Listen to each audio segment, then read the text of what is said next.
Bonjour à tous et bienvenue sur Crypto Flash, la chaîne de l'actualité crypto. Aujourd'hui, nous allons bien sûr parler du cours des crypto-monnaies, hausse générale, mais aussi de plein d'autres choses. Je vais vous parler de protocoles qui veulent partager les revenus générés par le protocole avec les tokens. On va parler aussi de Bitcoin avec MicroStrategy qui continue d'acheter, d'un projet lancé par le cofondateur de Polygon et pas mal d'autres choses. Tous les jours, le meilleur de l'actualité crypto. N'hésitez pas à vous abonner, activer la cloche et tout de suite le cours des crypto-monnaies. Regardez cette hausse générale aujourd'hui. Bitcoin 54 500 dollars plus 5% quasiment. Ether 3 183 dollars plus 2,39%. Solana plus 5% à 109 dollars. Le Bitcoin et l'Ether se rapprochent de leur plus haut historique. On est vraiment... Bitcoin c'était 69 à peu près, donc on est vraiment pas si loin que ça. L'Ether on a encore du chemin à faire, mais c'est assez énorme ce qui est en train de se passer. On a du coup dépassé cette barre des 54 000. Maintenant on va voir si on va atteindre la barre des 55 000. En tout cas, vraiment, c'est de bon augure, ça augmente.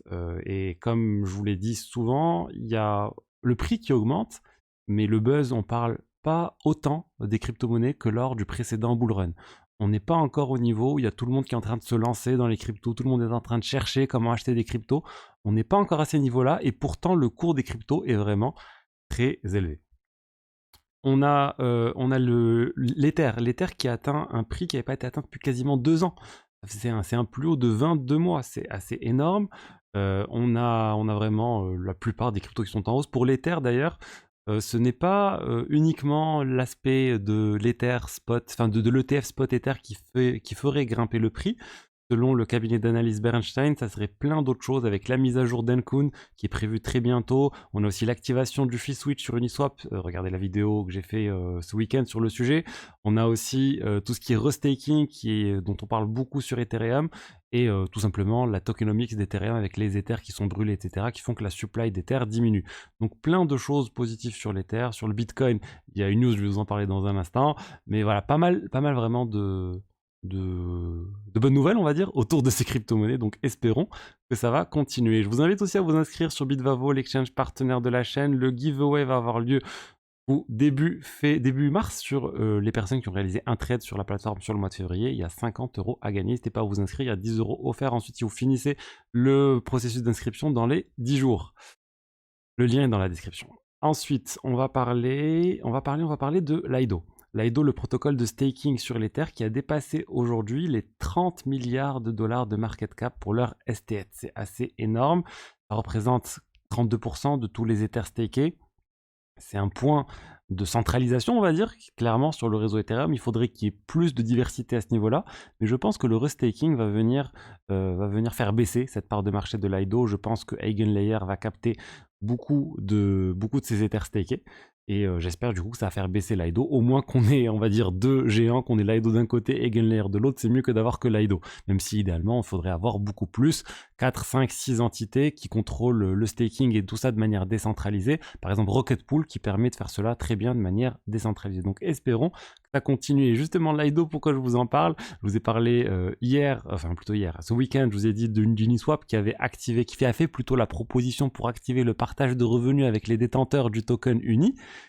Et bien, Lido a augmenté de 10% suite à une proposition sur le forum de gouvernance d'activer justement l'équivalent du fee switch sur Lido, d'activer le partage de revenus avec les utilisateurs sur Lido. Alors a priori c'était juste quelqu'un qui n'était pas vraiment affilié à Lido qui a posté le post et depuis ça a disparu, mais ça a bien fait augmenter le cours de Lido et les gens se disent est-ce que ça serait pas une stratégie justement pour gagner de l'argent rapidement, de poster un message sur la gouvernance d'un forum en annonçant l'activation d'un partage de revenus avec les détenteurs du token et profiter pour faire un long x5, x10 sur le token pour pouvoir profiter de la hausse de prix associée à ça. Parce que les gens se disent, ah bah oui, si on active ce partage de revenus, ça serait une bonne chose pour le token. Le post a été supprimé depuis, on ne sait pas si c'est la personne qui est à l'origine de ce post qui a fait un move de trading gagnant, on ne sait pas. Mais en tout cas, c'est une tendance qu'on voit de plus en plus de partage de revenus du protocole avec les détenteurs du token. Frax vient de l'annoncer aussi. Frax Finance, l'écosystème de finances décentralisées où ils ont plein de choses différentes. Ils ont lancé leur L2 dernièrement, ils ont du lending, ils ont stablecoin, ils ont vraiment beaucoup de choses. Et ben, ils ont aussi dit, nous allons proposer le partage des revenus avec les détenteurs du token FXS, ou plutôt les VEFXS, c'est-à-dire ceux qui vont staker le token FXS, qui est le token global de tout l'écosystème Frax. Donc ça a bien augmenté aussi suite à cette annonce du CEO. On est passé de 8,45 $ à 9,60 $ juste suite à cette annonce. Et voilà, donc je vous ai dit vraiment, c'est quelque chose qu'on va voir de plus en plus. Les gens se posent maintenant la question de pourquoi Uniswap a fait cette proposition maintenant, plutôt la fondation Uniswap a fait cette proposition. Certains pensent qu'il y a peut-être une victoire qui n'a pas encore été annoncée de Coinbase face à la SEC, mais on est sur de la pure spéculation. Mais en tout cas, voilà, peut-être qu'Uniswap, c'est quelque chose qui fait qu'ils ont plus peur, on va dire, d'activer le partage de revenus et d'être considérés comme des securities. Ou peut-être qu'ils se disent juste, bah, avec l'élection présidentielle qui arrive, bah, peut-être que Gensler va perdre sa place et du coup, ils sont plus confiants. Bref, on ne sait pas, mais il faut suivre avec attention dans les prochains jours. Je pense que c'est une tendance qui va arriver sur plein de protocoles pour activer ce partage de revenus. Je vous avais dit une autre news sur le Bitcoin avec une baleine du Bitcoin, Michael Saylor, de la société MicroStrategy, qui vient d'annoncer qu'ils ont encore acheté du Bitcoin. Ils viennent encore d'acheter 3000 Bitcoins désormais. Ils ont 10 milliards de dollars de Bitcoin. C'est assez énorme. 193 000 Bitcoins sont en possession de MicroStrategy, l'une des premières, j'ai envie de dire la première société cotée à acheter du Bitcoin et à continuer de l'acheter même au niveau de 51 000 $. Là, ils l'ont acheté en moyenne à 51 000 $. En moyenne, tous les Bitcoins qu'ils ont achetés, ils les ont achetés au prix de 31 544 $. Et le compte Twitter de MicroStrategy, le compte X, faut que j'arrête de dire Twitter, mais c'est trop difficile. Le compte X de MicroStrategy a été piraté avec un post où on sent qu'ils allaient lancer un token sur Ethereum. D'ailleurs, ce qui peut sembler bizarre, parce que MicroStrategy et Michael Saylor, ils sont à fond sur le Bitcoin et rien à voir avec Ethereum. Donc, ils ont annoncé un token sur Ethereum et il y a eu plus de 400 000 $ qui ont été volés. Grâce à cette arnaque, donc soyez très vigilants à tous les posts que vous voyez sur Twitter, même si ça vient de comptes officiels X autres, faites très très attention, il y a énormément de piratage. Ensuite, on va parler de Avail. Avail, c'est un projet crypto qui a été conçu chez Polygon. Initialement, c'était Polygon Avail. Depuis, Polygon s'est séparé de ce projet crypto et il me semble que c'est un des fondateurs de Polygon qui est allé développer le projet Avail à part.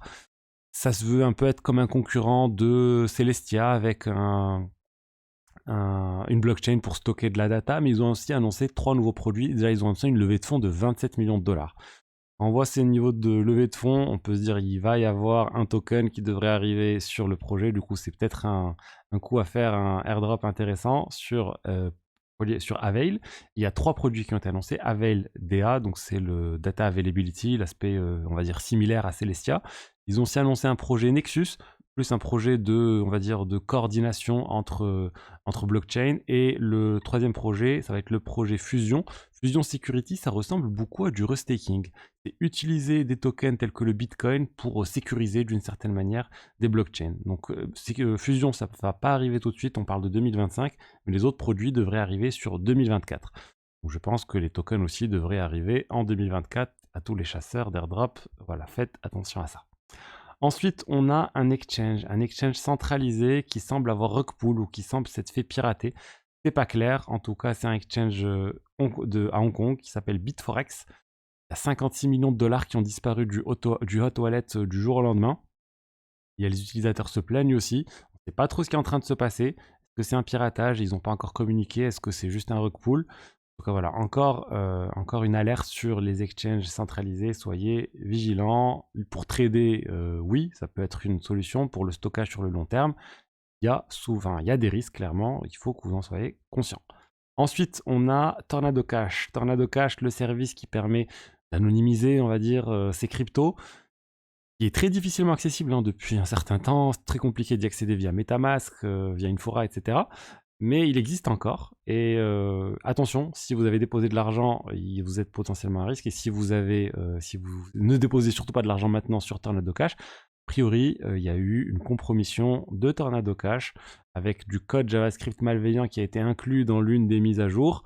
Donc, même qui peut entraîner jusqu'au vol de tokens déposés sur la plateforme. Il y a au moins un vol associé de tokens. Donc bon, soyez vigilants, évitez Tornado Cash. Il y a d'autres alternatives qui existent et qui vous permettent d'ailleurs de ne pas être blacklisté de partout quand vous les utilisez. On a Railgun qui fonctionne bien. Ils ont même un système d'ailleurs sur Railgun. Quand on dépose de l'argent, il faut attendre 1 heure parce qu'eux, ils font des check à leur niveau pour voir si vous n'êtes pas dans des adresses blacklistées Corée du Nord ou autre. Donc voilà, ça peut être une alternative. Après, il y a pas mal d'autres choses.